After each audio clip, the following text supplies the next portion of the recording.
gravitando para Deus, através de Jesus, o caminho reto para a verdade que nos liberta no rumo da vida invencível.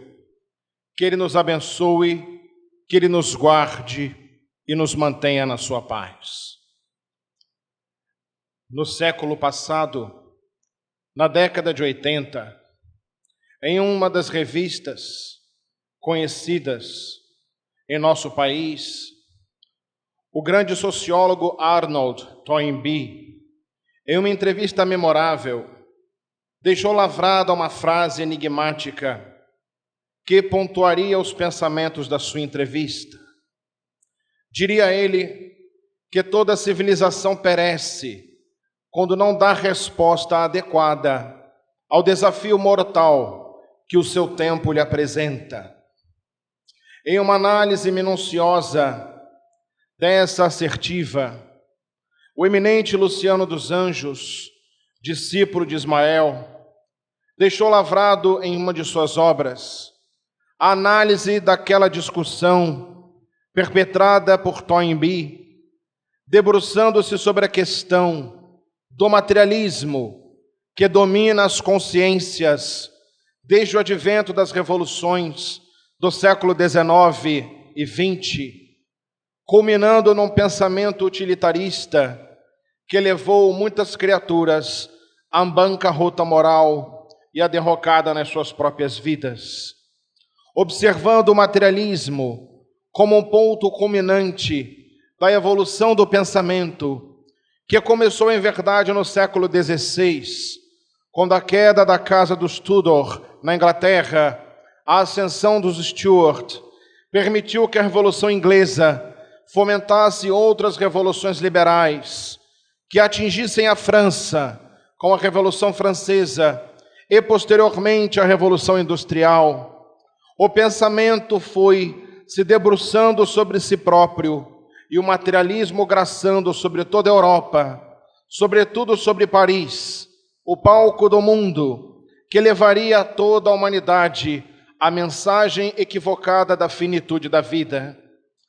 Poder-se observar, por exemplo, que no dia 2 de dezembro de 1804, enquanto a Catedral de Notre-Dame em Paris, lotada, aguardava o momento da coroação do eminente corso Napoleão Bonaparte, ele retiraria das mãos do Papa a coroa, quebrando o protocolo, autocoroaria-se, coroaria a Rainha Josefina, e diria então à Igreja e à humanidade que a Casa da França destituía Deus do seu poder, relembrando um orador, Pedro Gaspard Chaumette, que no dia 23 de setembro de 1789 também subiria a um púlpito e diria à multidão esfaimada de inverdades que a casa que havia destituído os Bourbons declarava a desnecessidade de Deus, que eles possuíam uma nova deusa, a razão, e uma nova deusa, bom senso.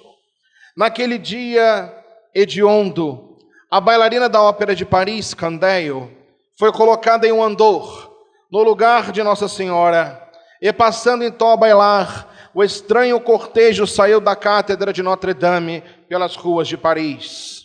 Nunca mais a humanidade seria a mesma após aqueles dias.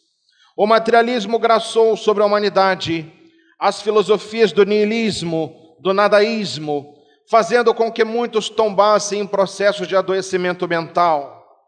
O século XX e o XXI seriam então marcados pelo advento da depressão e de múltiplas outras doenças mentais, de difícil condução clínica e de raros momentos de cura.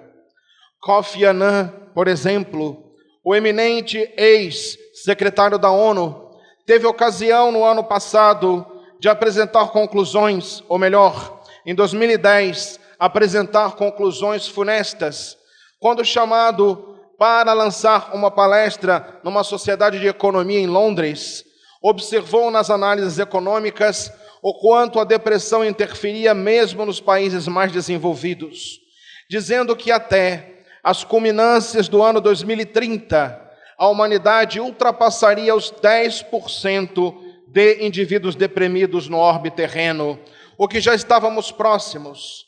No ano de 2010, 9,8% da humanidade já se encontrava dentro dos quadros da depressão. Isso significa dizer também que um grande salto aconteceu. Isto porque entre 1996 e o ano de 2012, apenas 705% dos casos aumentaram de depressão. 705%, 7 vezes a mais deprimidos do que na década anterior, demonstrando que a filosofia do materialismo, as crises socioeconômicas dela decorrentes, as guerras que não cessam, a inarmonia em toda parte, respondem pelo adoecimento espiritual profundo da criatura humana. Desse adoecimento que leva os indivíduos a buscarem o suicídio, que é subnotificado, e mesmo assim mostra estatísticas alarmantes, enquanto que apenas 52% dos indivíduos que padecem de depressão buscam auxílio médico, e destes, somente 16%, um pouco mais, adentrem os consultórios de psicologia para se buscarem auxiliar. Isso sem levarmos em consideração as estatísticas da esquizofrenia, das psicoses, dos transtornos de personalidade sociopata, que levam indivíduos a cometer crimes hediondos, borderlines e outros, que tornam a sociedade um campo de batalha, fazendo quaisquer estatísticas da violência assim considerada tornarem-se em pé de igualdade com aquelas que não são notificadas pela mídia ou por quaisquer boletins criminais. Vivemos hoje, segundo os espíritos, em muitas comunicações, nos mais variados centros em que a espiritualidade moreja, um estado de suicídio moral em nosso planeta. Certa ocasião, em uma reunião das esferas espirituais, como narram algumas tradições espíritas, em uma reunião próxima à crosta, em uma colônia espiritual sobre o estado de São Paulo, Alvorada Nova, espíritos reunidos para dividirem tarefas e auxiliar a terra, receberam uma comunicação de Celina, a mensageira de Maria, que declarava que a terra agora, a terra inteira, tornava-se um hospital de suicidas, porque não eram suicidas somente aqueles que atentavam diretamente contra a vida, assim como ela é conhecida, mas em verdade todos os indivíduos se encontravam em estado maior ou menor de suicídio moral. Eram os atentados contra o equilíbrio da consciência, os atentados contra as leis que se encontram dentro da consciência de cada ser, culminando em comportamentos estranhos, em atitudes esdrúxulas, algumas delas exóticas, que ganhavam o aplauso da multidão para tombarem nos nosocômios mais variados, nas doenças degenerativas, nas doenças de natureza mental, nas doenças como as neoplasias, entre outras de variegada expressão infecto-contagiosa, que parecem aumentar ao invés de diminuir, e cujas estatísticas certamente não logram atingir. Vivemos um estágio de suicídio moral, e nesse suicídio moral, a Senhora, a Mãe do Senhor, rogava a Celina enviasse mensageiros à terra, reencarnando-se alguns neste período, utilizando-se de médiuns dignificados, em outros momentos, para auxiliar a humanidade, que bateria as portas das instituições espíritas, das igrejas renovadas, das igrejas romanas da tradição, entre outros templos, necessitando de mensageiros hábeis em todos os locais, perceptíveis a presença dos espíritos, para que pudessem, inspirados pelas vozes do além, recolherem os irmãos do Calvário, agônicos e atônitos, em ambos os lados da vida, necessitando de Jesus. Estes são os dias do desafio, que nos fazem evocar Toynbee, que a humanidade necessita oferecer uma resposta adequada ao desafio mortal que o seu tempo lhe apresenta. Mas ao mesmo tempo que em 2 de dezembro de 1804, Napoleão Bonaparte expulsava Deus da França, Ali mesmo, no dia 3 de outubro de 1804, mergulhava na carne o eminente espírito de Johann Hus, que houvera sido martirizado em Constance, na Alemanha, que deveria ser protegido por Sigismundo e não o foi, e aquele inovidável discípulo de Jesus, que era padre e que queria ensinar o evangelho na língua pátria, onde ele se encontrava em Praga, foi levado à fogueira da Inquisição e da ignomínia humana, tendo lançado uma frase que ficaria para os séculos: vós acabais aqui de matar o ganso, mas daqui surgirá um cisne, cujas labaredas não lograrão alcançar. Tratava-se de Johann Hus, cujo nome Hus significa ganso, mas cujo nome arquetípico também evocava uma memória ancestral. Isto porque nas Gálias antigas, entre os povos celtas, os sacerdotes druidas utilizavam o símbolo de um ganso sobre a testa, designando aqueles que eram os superdruidas, os líderes sacerdotais do culto ancestral. E então Johann Hus dizia: vós acabais de matar o ganso, mas daqui surgirá o cisne, cujas labaredas não lograrão alcançar. E então, em 3 de outubro de 1804, Hippolyte Léon Denisard Rivail, que a posteridade conheceria com o nome de Allan Kardec, teria ocasião de reencarnar-se como mensageiro de Jesus, para trazer a renovação ideal para a humanidade. Isso não significa que as outras religiões não fossem importantes, elas o são. Isso não significa que somente na doutrina espírita encontrássemos salvação, porque fora da caridade a mensagem suprema da salvação, mas era necessário que uma resposta adequada ao desafio final viesse despertar a humanidade de uma vez por todas para o guante de todos os crimes possíveis praticados por nós, os indivíduos pecadores que nos reconhecemos ainda ser. Foi então nesse momento que Allan Kardec cindiu os fatos da história.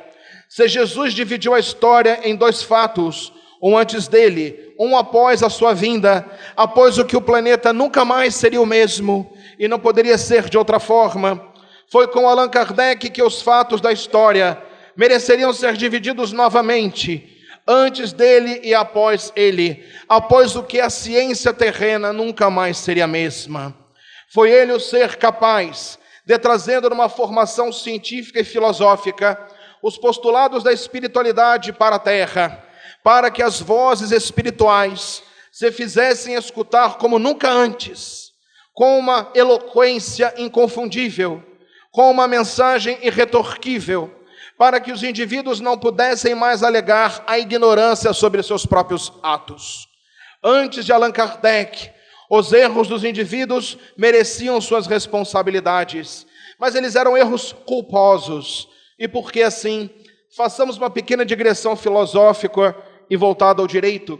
Aristóteles dizia que quando o indivíduo pratica algo bom, e ele idealiza algo bom e o consegue realizar, ele está diante da virtude. Quando o indivíduo pensa em fazer algo bom e não logra sucesso por algum motivo, seja por negligência, por imperícia, por invigilância, ele está diante da culpa. Mas quando o indivíduo deseja fazer algo ruim e sabe que o está fazendo, e assim consegue obter êxito, ele está diante do dolo. Com o advento do Espiritismo, passamos à fase da culpa por negligência, da culpa por invigilância, da culpa por imperícia, e passamos à fase do dolo, porque antes Jesus podia dizer: Senhor, Senhor, perdoai-os, eles não sabem o que fazem. Mas agora a mensagem é outra: Senhor, perdoai-os, eles não fazem sequer o que sabem. E a mensagem então do Espiritismo vem alargar a mentalidade humana para as necessidades urgentes dessa hora.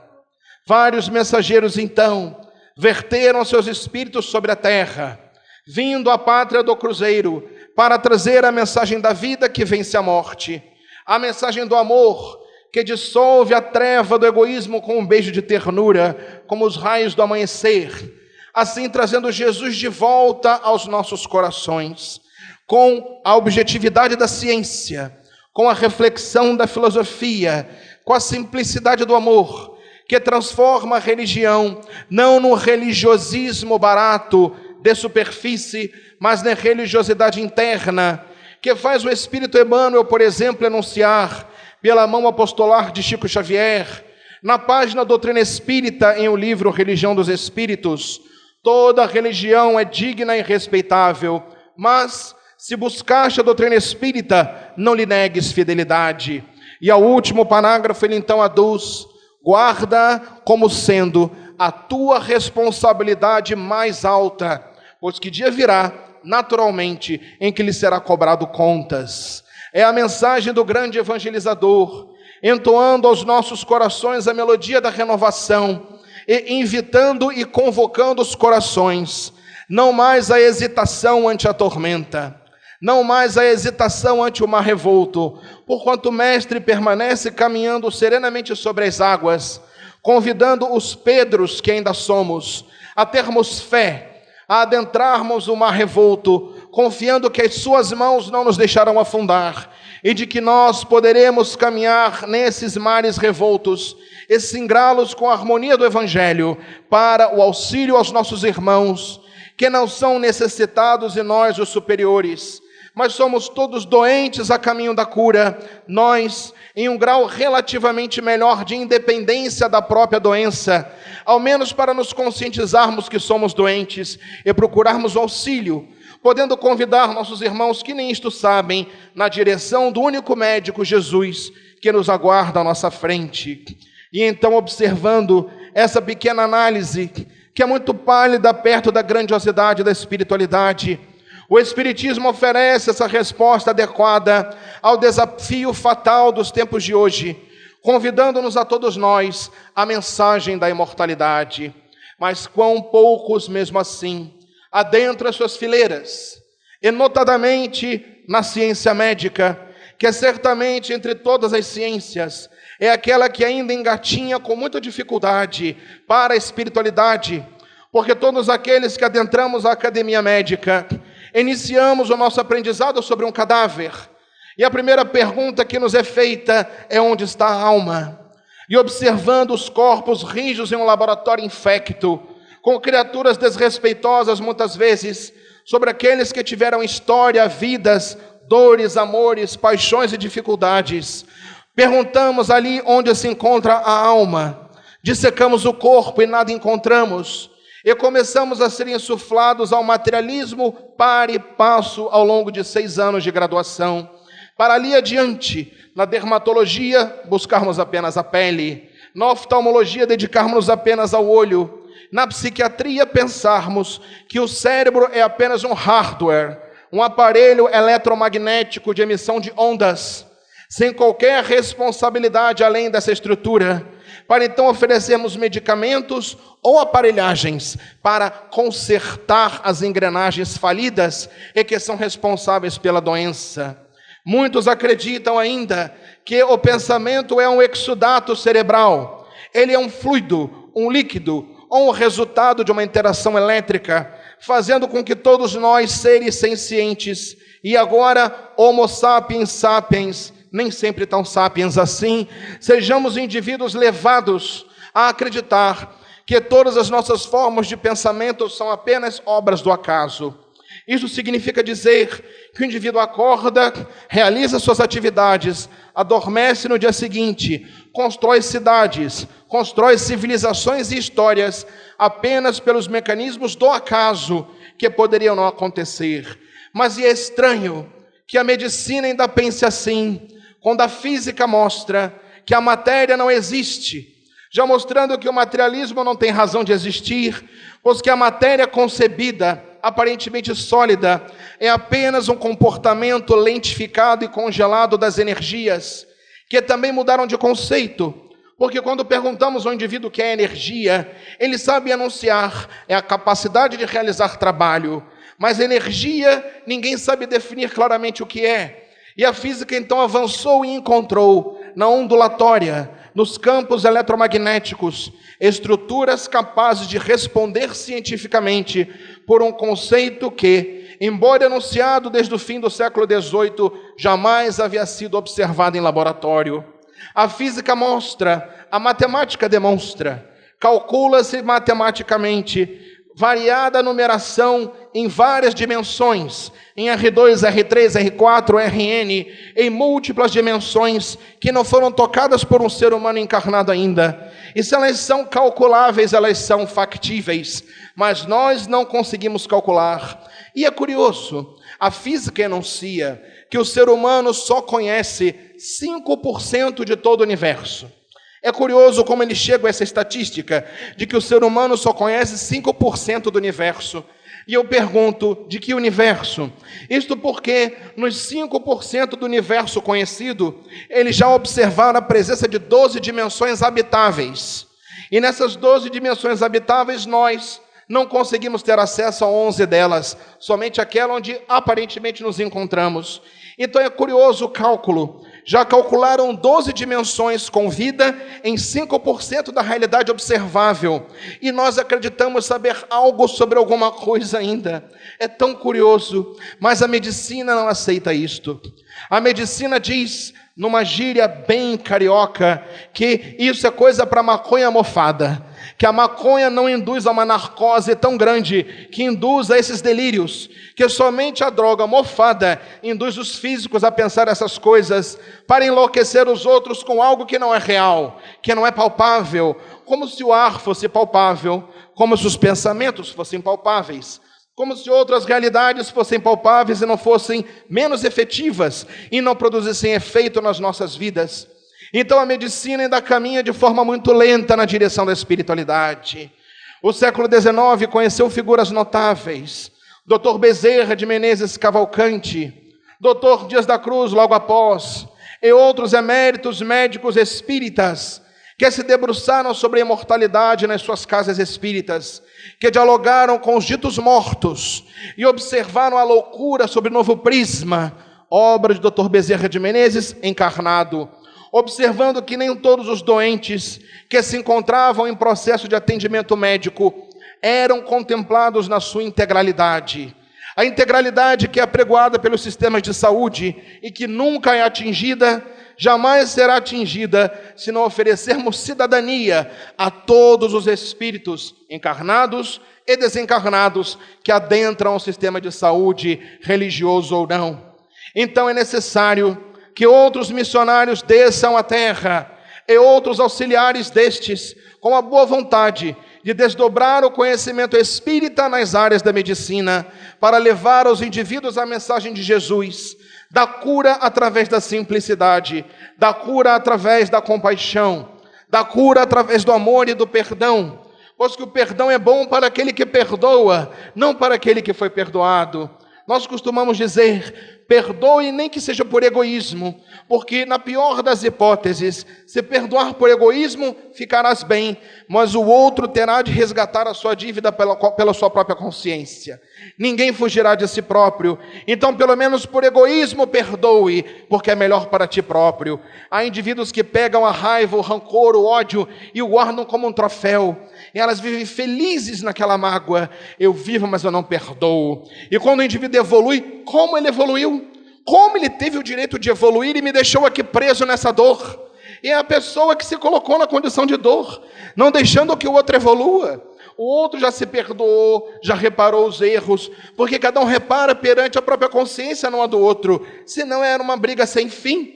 E nós desejamos ficar com aquele sentimento gostoso, negativo, curtindo, igual pimenta, quanto mais tempo, mais ardida, no fundo da nossa própria alma. Então é necessário uma medicina que renove. É então que nesse momento a espiritualidade envia à terra irmãos que se desdobram nas suas atividades, buscando trazer a nós o contributo dos seus esforços, das suas pesquisas, aprofundando a sonda da observação, para desdobrar aquilo que os espíritos já nos trazem e tornar factível o pensamento médico, para que outros possam se tornar aprendizes daquela mensagem e desdobrarem, multiplicarem, somarem, para que um dia a dor esbata envergonhada da terra e o reino dos céus possa se instalar aqui. Dizia o Dr. Bezerra de Menezes Cavalcante, o reino dos céus não é aqui, não obstante aqui deva começar no coração de cada um de nós. Então é necessário que outros, doutor Bezerra de Menezes, vertam o seu espírito sobre a terra, e outros espíritos sacrifiquem-se em holocausto por Jesus, descendo as arenas do mundo, convivendo com pessoas difíceis, sendo agredidas nos seus consultórios, observando que aquele que agride é um doente, padecente de perdão. Não é pessoal. Aquele que te agride no hospital, que te agride num consultório particular, aquele que vocifera contra ti, ele não é um indivíduo que te odeie pessoalmente. Nada tiveram vocês dois, vocês três, para que um ódio específico existisse.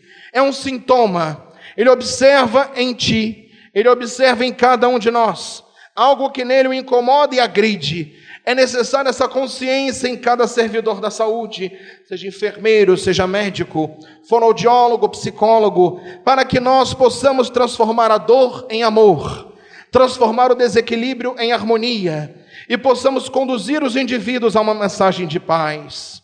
Foi assim que, há 100 anos atrás, um espírito corajoso, com raça, reencarnou-se à terra, lá na Bahia, e que costumava dizer-se que era baioca, baiano e carioca, porque acabou ficando aqui, com seu jeitinho, foi gostando do ar carioca e foi permanecendo, e trouxe para nós um desdobramento na literatura, nas pesquisas, no trabalho clínico, para socorrer os necessitados de amparo, de escuta evangélico-cristã, para nortear o equilíbrio dos indivíduos, mas também semeando para que os médicos do futuro, os enfermeiros do futuro, os cientistas espíritas do futuro, tivessem a coragem e a audácia que ele possuiu 100 anos atrás, muito mais difícil, de descer à terra para realizar essa tarefa.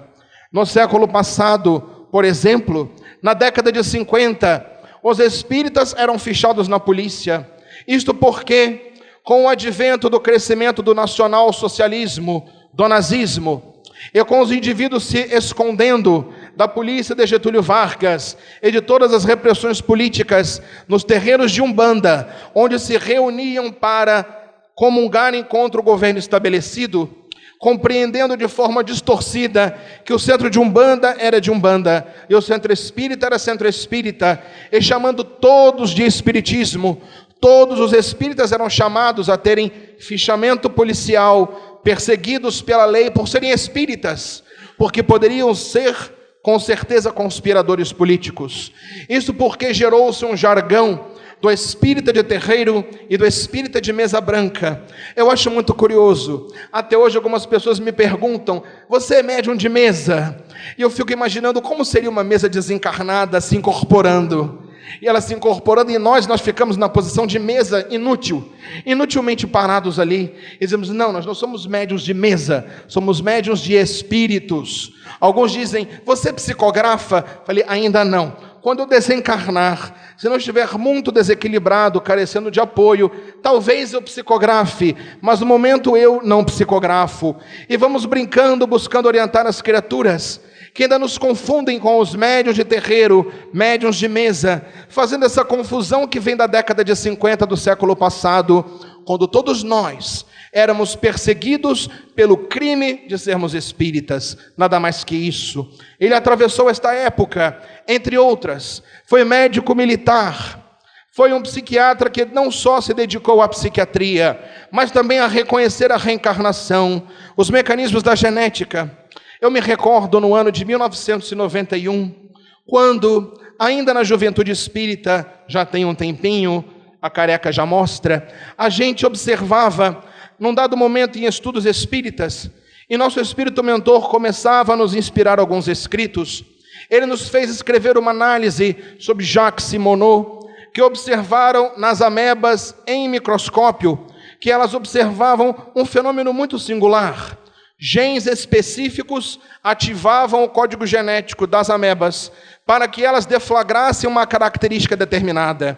Em linguagem científica, genes repressores, genes estruturais, eram atuados para que o genótipo, as características gênicas, tornassem-se fenótipo, características perceptíveis pela natureza. E observando essa proteína repressora, Jacques e Monod perceberam que existia um mecanismo que eles denominaram de operon, que determinava a ação desse código genético. E lá aos 17 anos de idade, em nossa estupidez da juventude, mas com a mediunidade ainda na oscilação da sua eclosão, nosso mensageiro espiritual dizia que a mente era relevante no processo de ativação gênica, que eram os pensamentos que movimentavam a proteína repressora do DNA e que faziam com que determinadas características fossem ativadas ou inativadas de acordo com os campos mentais. E então escrevemos uma pequena página, que certamente não foi publicada à época, porque acharam uma página muito ousada para o meninote de 17 anos, que mal havia entrado na casa espírita, porque médium tem desses problemas, ele tem que ter pedigree, ele não tem que ter mediunidade nem responsabilidade. E algumas comunicações só alguns médiums podem receber. Se outros receberem, estão obsidiados. Então eu já era obsidiado desde aquela época, tadinho de mim, e aquela comunicação, quando eu li, guardei-a, e dali a alguns meses eu recebi um livro, e comecei a estudar uns tais de núcleos de potenciação. E quando eu comecei a ler aquilo, eu falei, danado, ele já pensou isso antes. Alguém já inspirou essa pessoa, mas eu não sabia quem ele era. Ele era um tal de um famoso psiquiatra, Jorge Andréa. Naquela época, ele que nem ator da Globo. Você sabe que existe, mas nunca vê. Deve ir fantasiado no shopping para ninguém encontrar. E o movimento espírita tem um pouco disso. De vez em quando aparece uma figura que fica famosa e parece que é intocada, você não pode encostar, porque se encostar é um pecado mortal, e a excomunhão espírita é perigosa porque dura várias vidas. Então eu li aquele livro e fiquei tocado, li aquela psicografia singela e disse, eu vou guardar isso, antes que digam que foi plágio. Está lá guardado, escaneado, o original até hoje, nunca publicado, nunca usei. E fui lendo aquela obra.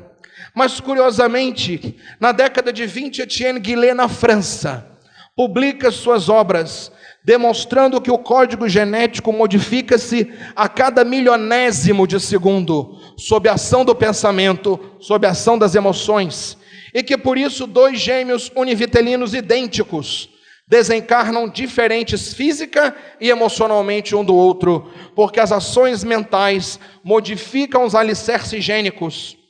E era curioso porque os indivíduos observavam as bases genéticas de citosina, guanina, adenina, uracila, apenas 5 bases nitrogenadas, moléculas de glicose, de destrose. Como tudo isso poderia dar uma análise combinatória tão complexa? E ele então observou, Etienne Guillet, que os indivíduos eram portadores de metais esses que se encontravam nos livros da alquimia esquecida, os 7 metais. E eram esses 7 metais em conjugação matemática com as bases nitrogenadas e, naturalmente, com as moléculas de glicose, que provocavam esse feixe matemático alterado sob a ação mental da consciência espiritual que ele levou para o laboratório. Etienne Guillet observava os espíritos trabalhando no seu laboratório. Eram os espíritos que dialogavam com ele, e ele teve coragem e audácia de publicar que os espíritos haviam mostrado o que ele havia provado através da sua genética. Mas Mona Lisa Schultz, nos Estados Unidos da América do Norte, em um pós-doutorado, conseguiu demonstrar que os chakras, ou chakra na língua Pali, os centros de força, de que André Luiz nos fala nas suas obras, Ramatiz e outros espíritos, não são abstrações esotéricas da antiguidade. Eles são plexos neuroendócrinos e magnéticos, que se ligam à consciência espiritual, que pré-existe ao berço e sobrevive ao túmulo, e publica o seu pós-doutorado, indexando nas academias do norte das Américas, que os chakras são matéria a ser estudada pela medicina, mas os médicos ainda não estudam. Nós não ouvimos falar de chakras na faculdade, de campos de potenciação, de ação da vontade.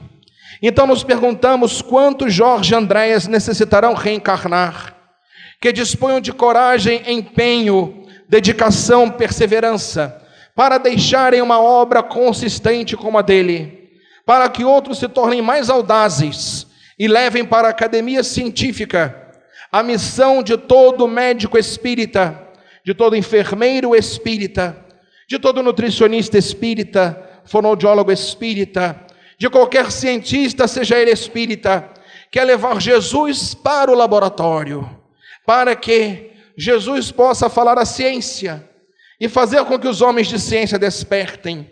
Como diria o Espírito, sua voz, pela psicografia de Pietro Baldi, na introdução do livro A Grande Síntese: eis que outrora vim aos simples para falar aos simples. Levei a mensagem da humildade, do perdão, aos corações necessitados, mas eis que agora venho a vós para falar aos homens de ciência de igual para igual, para que os homens de ciência entendam que o seu edifício será removido, porque não está em bases sólidas. Enfrenta as ciências com as suas próprias armas. E descreve a grande síntese, que descrevia elementos da tabela periódica, ainda não descobertos na época, entre outros elementos que permitiram a Albert Einstein, por exemplo, após estudar a obra de Ubaldi, o Bhagavad Gita, a descoberta da equação da relatividade, que permitiram a outros indivíduos adentrarem os laboratórios, como o Dr. Sérgio de Oliveira, que já esteve conosco várias vezes, e que conseguiu localizar na glândula pineal os cristais líquidos de hidroxiapatita, que sequestram o campo magnético, e da mesma forma que um modem, um modulador, demodulador de ondas, que transforma a eletricidade em ondas no computador, e transforma a comunicação em ondas elétricas e as expande na atmosfera, agora no advento das nuvens de comunicação, da mesma forma, esses cristais são modems que transduzem os sinais dos espíritos para o cérebro e do cérebro para os espíritos, entre outros grandes pesquisadores que conseguiram mostrar, como Ney Prieto Pérez, Júlio Prieto Pérez e outros companheiros dos Estados Unidos, Vincent Krauss, Andrew Neuberg, que demonstraram na tomografia de emissão de pósitrons a diferença de uma tomografia na presença de um obsessor, na ausência de um obsessor. A tomografia que se modifica com um médium dignificado pela mediunidade bem exercida e o indivíduo não portador de mediunidade ostensiva, os quatro apresentando imagens absolutamente diferentes. São criaturas como esta que necessitamos para que não tenhamos quaisquer desculpas de seguir Jesus. Parece estranho precisarmos de tanto para amarmos uns aos outros como nos deveríamos amar. Parece que precisamos de uma multiplicidade de dados científicos para aprendermos que fora da caridade não há salvação. Mas a doutrina espírita veio para os mais duvidosos, ela veio para os mais céticos. Fomos nós, os náufragos das religiões do passado, que retornamos à matéria hoje, no proscênio das lutas humanas, incendiados pela fé que outrora apenas bruxuleou hesitante, para verdadeiramente cantarmos um hino de renovação à terra e convidarmos os nossos irmãos a uma nova formação mental, a atitudes mentais diferentes, mas consistentes com o pensamento evangélico, sem tergiversar, sem hesitar, como fez o nosso antigo mestre, para que nós possamos usar a mensagem do Evangelho e convidarmos os irmãos, como Jesus fez através de Allan Kardec, quando com aquelas médiuns de 14 e 15 anos de idade, as irmãs Baudin, Madame Jaffé, Irmãs Dufault, Madame Collignon, ele obteve o ditado memorável em Livro dos Médiuns, que publicaria no Evangelho segundo o Espiritismo: venho como outrora os transviados filhos de Israel, trazer-vos a verdade e dissipar as trevas. Escutai-me. O Espiritismo fez, como antigamente a minha palavra, vem revelar aos incrédulos que acima deles reina a imutável verdade, o Deus de amor, o Deus bom, que faz que levantem as plantas, germinem as ondas. Como um ceifeiro reunia a doutrina divinal, reunia em feixes o bem esparso no seio da humanidade, e disse: vinde a mim todos vós que sofreis, mas ingratos, os homens enveredaram pelas ásperas sendas da impiedade. Meu Pai não quer aniquilar a raça humana, quer que ajudando-vos uns aos outros, mortos e vivos, isto é, mortos segundo a carne, porquanto não existe a morte, que vos socorrais mutuamente, e que não se faça mais ouvir a voz dos apóstolos ou dos profetas, mas a voz daqueles que já não vivem na terra, aclamar, orai e crede, Pois que a morte e a ressurreição, sendo a vida a prova buscada, e durante a qual as virtudes que houverdes cultivado, crescerão e se desenvolverão como cedro. Homens fracos, que compreendeis as trevas das vossas consciências, não afasteis de vós o facho luminoso, que vos é colocado nas mãos para vos clarear o caminho, e reconduzir-vos, filhos perdidos, ao regaço de vosso Pai. Sinto-me tomado de intensa compaixão, pelas vossas misérias, pela vossa fraqueza imensa, para deixar de estender-vos as mãos, a vós que contemplando o zênite e o nádir no paraíso, vos permitis abismar nas sombras do erro. Crede-me, amai, meditai nas coisas que vos são reveladas, não mistureis o joio com as boas sementes, as utopias com as verdades. Espíritas, amai-vos, este o primeiro ensinamento, instruí-vos, este o segundo. No cristianismo encontram-se todas as verdades, são de origem humana, os erros que nele se enraizaram. Eis que de além-túmulo que julgáveis o nada, vozes vos clamam: Senhor, Jesus Cristo é o vencedor do mal, sede vós os vencedores da impiedade, o Espírito de verdade, Jesus. É essa a mensagem que o nosso amado irmão, nosso querido irmão Jorge Andréa, conseguiu trazer ao longo dessa existência, numa folha de serviços imbatível e insuperável, que talvez somente ele, numa outra reencarnação, consiga reescrever e superar-se.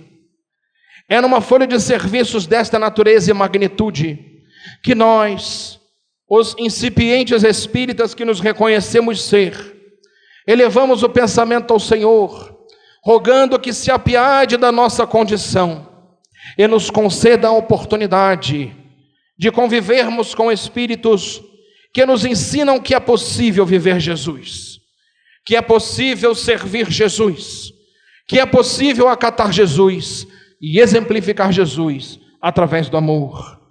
Nesses dias que atravessamos, em que uma resposta adequada ao desafio mortal era necessária, o nosso amado irmão foi uma dessas respostas adequadas ao desafio mortal dos nossos dias, reunindo a ciência médica e a psiquiatria notadamente, as ciências espíritas, transformando-nos em melhores terapeutas uns dos outros, pois que para ser terapêutico não é necessário ser terapeuta. As ações terapêuticas se exercem na amizade sincera, no amor, no perdão. Quando o indivíduo vê o outro em queda e não se supõe superior, lança-se para socorrer, porque amanhã podemos ser nós. Muitas vezes nós vamos socorrer alguém e fazemos aquele comentário, nada maledicente, muito ao contrário, apenas para elucidar, você sabe, e começamos a explorar a vida alheia, e esquecemos que amanhã poderemos ser nós, a tombarmos em precipícios maiores. Então é necessário que muitos Jorge Andréas adentrem-se à nossa existência, não querendo dizer com isso o que ofenderia o nosso irmão, que naturalmente merece o respeito de aceitar as suas imperfeições, as suas lutas, porque é um indivíduo encarnado. Não estamos nem estaríamos o canonizando, o que não seria um atributo do movimento espírita, porque muitos de nós santificamos os outros e os coitados sofrem o peso da nossa obsessão coletiva e não têm o direito de serem seres humanos. Mas agradecer ao discípulo e apóstolo da medicina brasileira, que nos auxilia até os dias de hoje a refletirmos que é possível fazer uma medicina de excelência, não porque temos recursos amoedados, não porque dispomos de numerário, não porque temos aparelhagem, mas o que podemos fazer com amor, com dedicação e com devotamento ao nosso próximo, que é o objetivo único da ação médica. Nesses dias, então, de intensa luta, em que a madrugada se estende sobre a humanidade, um novo dia raia, mas ainda é noite, e é natural que sintamos frio, desamparo, desalento. Com ele nós possamos elevar o pensamento a Jesus, não mais reclamarmos das nossas dificuldades, mas enxergarmos as nossas possibilidades mínimas no bem. Recordarmos dos apóstolos que entregaram cestas de pães e peixes, apenas algumas migalhas, mas entregando com fé nas mãos de Jesus, Ele realizou o milagre da multiplicação. E assim então dizermos: Senhor, eu gostaria de ser, ó Senhor, um jardim de miríades de flores, em várias tonalidades e cores, para embelezar a humanidade. Mas percebo a pequenez da minha caridade.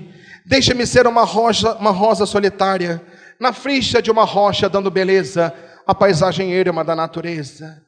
Eu gostaria, Senhor, de ser um trigal maduro, que pudesse repletar a mesa da humanidade com pão, mas pequeno ainda é meu coração. Deixa-me ser um grão que, caindo na terra, produz 1 milhão e possa locupletar a mesa da humanidade com pão. Eu gostaria, Senhor, de ser o grande mar a avançar no horizonte, enfim, mas observo a minha pequenez e rogo a tua lucidez.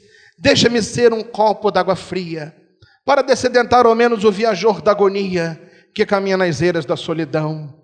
Eu gostaria, Senhor, de ser a montanha altaneira que conduzisse a humanidade inteira e o teu herói ao seu fanal.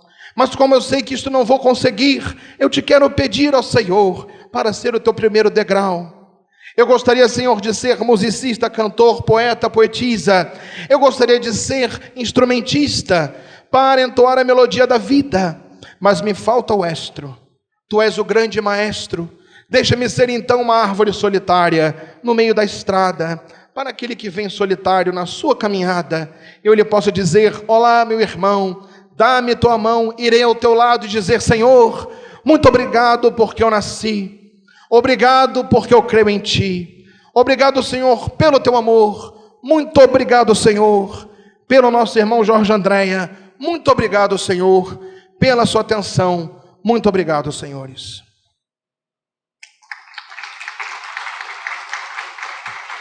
Doutor Jorge Andréia, que vai nos falar um pouquinho, né, nesse final do nosso trabalho, por favor.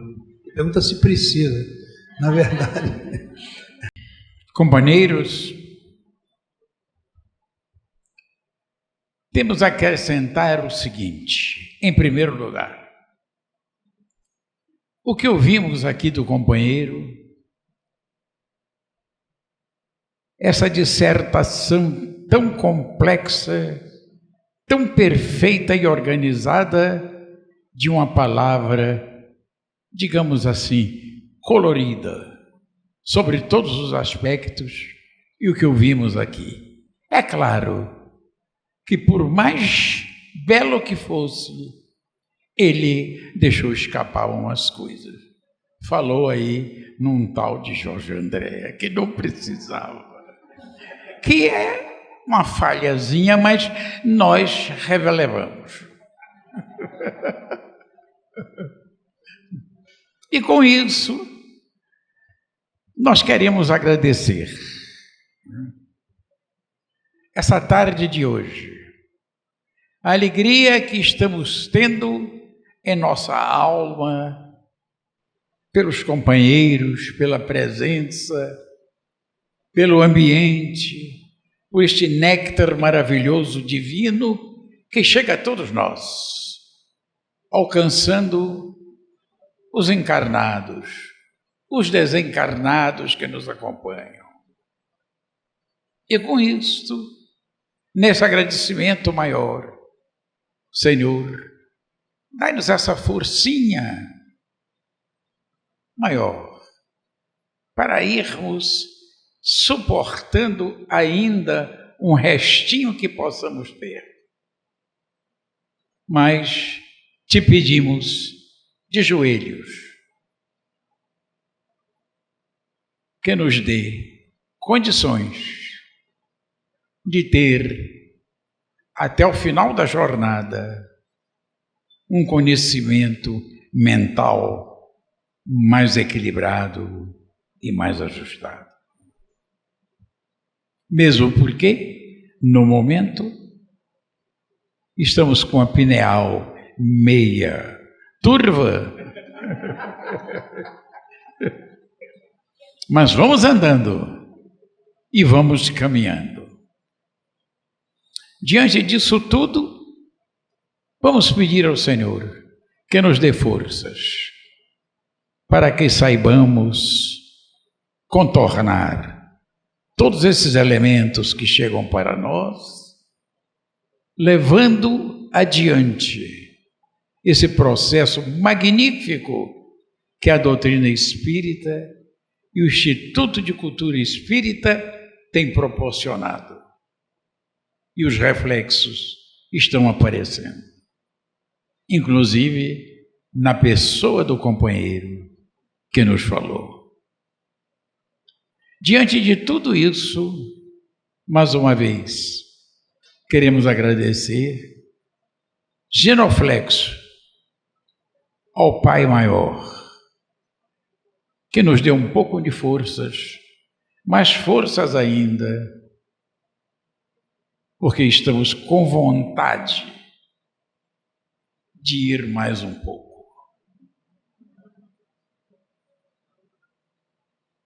Companheiros, um abraço imenso e paz para todos.